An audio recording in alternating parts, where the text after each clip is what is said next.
hope you're all doing well. I'm Samer. A topic that I hear about all the time is what is the role of magnesium supplementation. It's a very important topic because more and more people are talking about it. I will very briefly explore the supplementation issue of magnesium, focusing on its benefit and some considerations.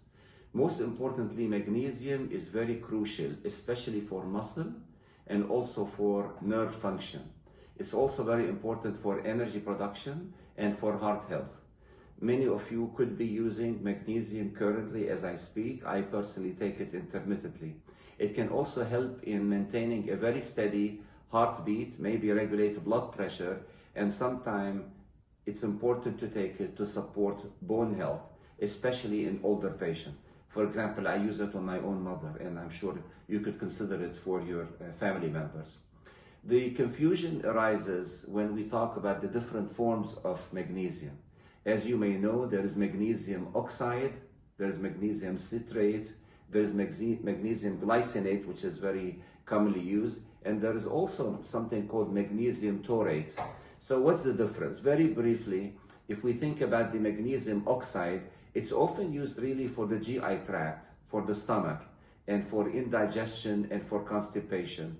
Typically, we take higher doses for this, so it's around 400 to 500 milligram daily. So that is number one, which is the oxide. The second type is magnesium citrate. It's better absorbed than the oxide, and it helps mostly with constipation, and the dose is lower. It's around 200 to 400 milligram. The third one, which is typically the most used and the most absorbed, is the highly absorbable magnesium glycinate. Magnesium glycinate, I'm sure you've heard about it.